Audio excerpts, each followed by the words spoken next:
Hey everyone, welcome back to my canal, aka my channel.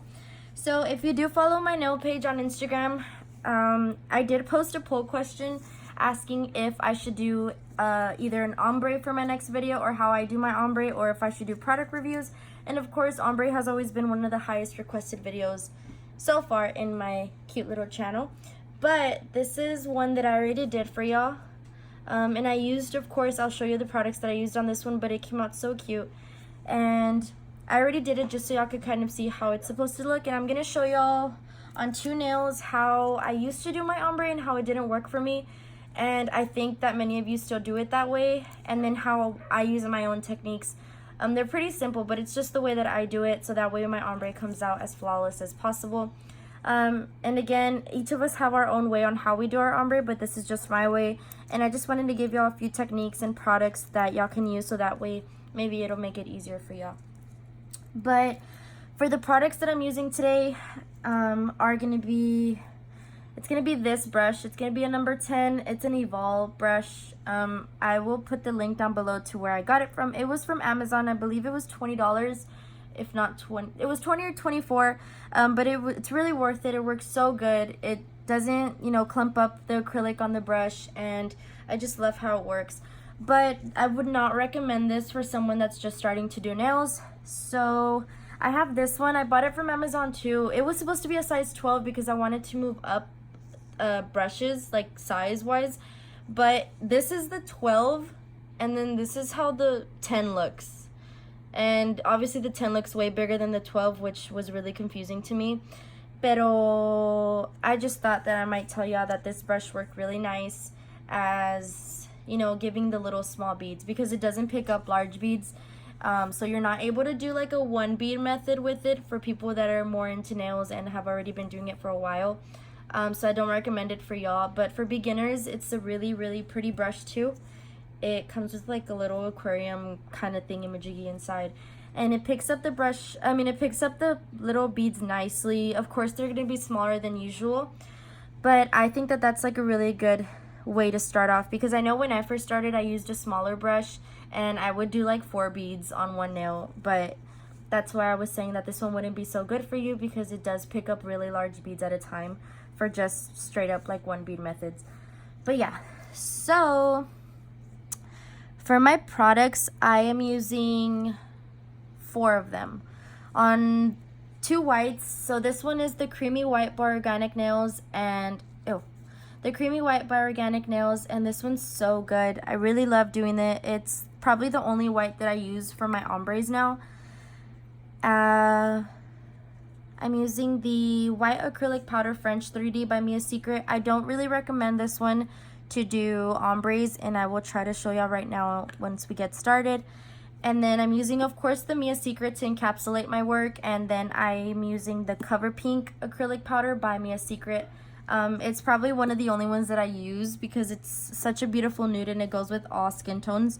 And if I don't use that one, I will use the Cover Nude blush, but I don't know where it's at, or else I would show you. It's basically, it's the same brand and everything, but it's a Cover Nude blush, and that one I believe it's for more light complected people. But I really love this one because it's a very universal powder for everybody. So let's go ahead and get started. The Creamy White, it kind of says it in the name already. It's a very soft white. It's very sheer. I wouldn't use it as a full nail unless someone's trying to get that, cum nail look. Hee hee, wink wink. But it's really pretty. It's a very soft white. It's really soft to the touch. As soon as you touch it, it'll blend out really nicely. Also, it's not going to do the whole work for you, but I believe it'll make it really easy. The White Acrylic Powder French one, I wouldn't recommend using it, only because it's super thick in consistency. It literally covers up your whole nail in one coat, and when you're trying to do an ombre, you're not trying to do the French tip. You're trying to do like a baby boomer nail, which is another name that people call ombres. And it's where 2 colors meet and they blend out really nicely, and you're not able to see the whole harsh line. And that's what that one does.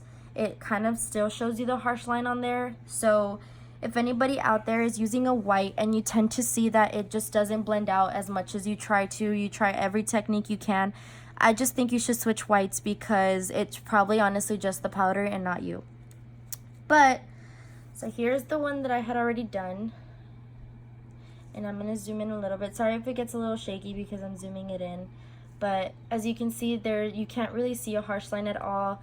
It blends out really nicely and really Siemens, whatever, really nicely. And it looks really pretty. So we're going to start off. I'm going to show you how I do it with the creamy white. And then I'm going to show y'all how I don't like to do it with the darker white. So for my liquid, I'm still using the Mia Secret liquid, and I'm just going to soak my brush a little bit in it. Carry a medium-sized bead, and I'm going to try to do at least half of the nail or cover at least half of it. I usually drain out the liquid still a little bit, and I just do what I do. I just apply it, I move it from side to side, drain my brush a little bit more, and just blend it outward. Now, as you can see, it's a really sheer white, so the tip isn't going to fully get covered if you do it like this, but I wouldn't worry about it because I always go in with another bead when I finish off at the top, so that way I can blend it upward. So I wouldn't really worry about it. But that's how I do this part, and I just honestly try to blend out a little bit going this way, but it really doesn't matter when you use this or something really soft like this because you're not even going to be able to see the harsh line from there. So we're going to go ahead and get the cover pink now, and don't mind that little ball. I like picked one up earlier trying to practice a little bit, and it like just fell in there. But I get like a medium-sized bead. I drain out just very little of it. I go towards the cuticle and I move it from side to side. Now this bead, I do recommend it being a little more wet than usual because you're not going to want to blend out a really dry bead into something because it's not going to work. So just get the bead, put it close to the cuticle, and just make sure it's a little wet and just blend it out. And when you get towards the tip, I usually just start blending it from there. So that way it doesn't build up that harsh line on there because you're not going to want a very harsh line right here either. Then when you try to blend out the white again towards the nude, it's just going to show another harsh line right here. And you're just not going to want that. So once I blend it out, or once I'm happy with how it's blended, and usually I don't really try to do it so much because it honestly just blends out nicely on its own.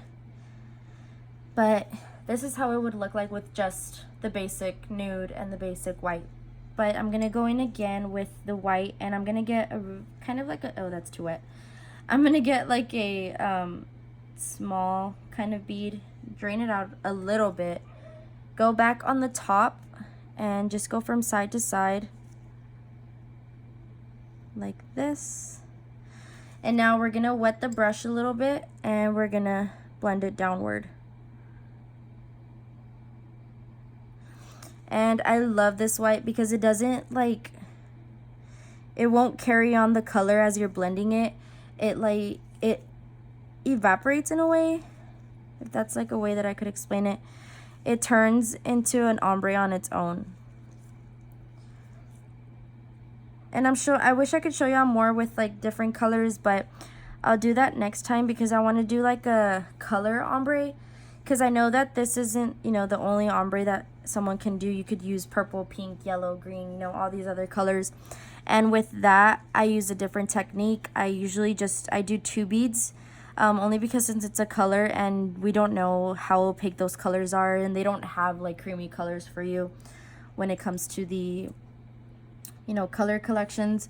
But I usually just do the same thing, but instead of doing 1 full bead, I go in with 2 when I blend upward, so that way I could cover it up a little more. But as you can see, I went in with another small bead just to perfect it a little more. And once I'm like sure that I like the top of it, I go a little bit lower around the apex area, and I just blend it outward through there, so that way it doesn't look like if the nude is like a white color. So, and then once I'm happy with my outcome, As you can see, there's no harsh line. I'll let it sit for a little bit and then encapsulate it, so and then, you know, buff and shape and put it in the UV. But after you're done with that, it should look something like this. And look how pretty that looks. It's really nice and blended out, and you can't see any harsh lines. Okay, so I'm sorry my camera died, and we're just gonna go back to where I left off from. So I was saying the nude and the white, as you can see, it blends out really nicely. There is no harsh line whatsoever. And this is the exact same one that I had done on the video, and this is like kind of the matte version, but I just haven't filed it or buffed it, and I haven't even encapsulated it yet. And it still looks really pretty. So we're gonna go on, and I'm gonna show you how it would look if I would use a darker white, how it really does make a difference, and how I believe that a lot of people and that's how I believe that a lot of people use their white. I really do believe that it does depend a lot on the powder. So I'm going to go in with the same size bead as I did earlier, and we're going to go from the tip and blend it down, tip, blend it down, white brush, wipe, wipe, wipe. Now we're going to go and blend out the white a little bit more, only because since it is a darker white and it has more pigmentation towards it. Sorry, I zoned out. It has more pigmentation towards it. We have to kind of blend it out a little bit more, so that way you can't really see the line.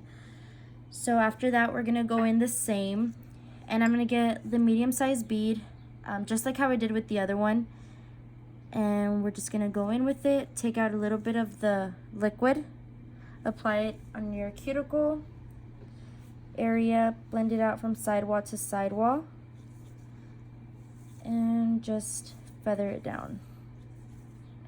Sidewall and feather it down. And as you can see, it's already kind of a little bit, here, hold on. It's a little bit different. It's not as well blended as we did with the other one. But again, I'm just gonna keep going as if I would with the other, how I did with the creamy white. So here is how we left off with the other one before I added my other bead of white and blended it downward. As you can see, you could already see like a little line right here, and to me that triggers me because I don't like it to be noticeable at all, and I literally can see it right here, and I'm looking in frame right now and I can tell.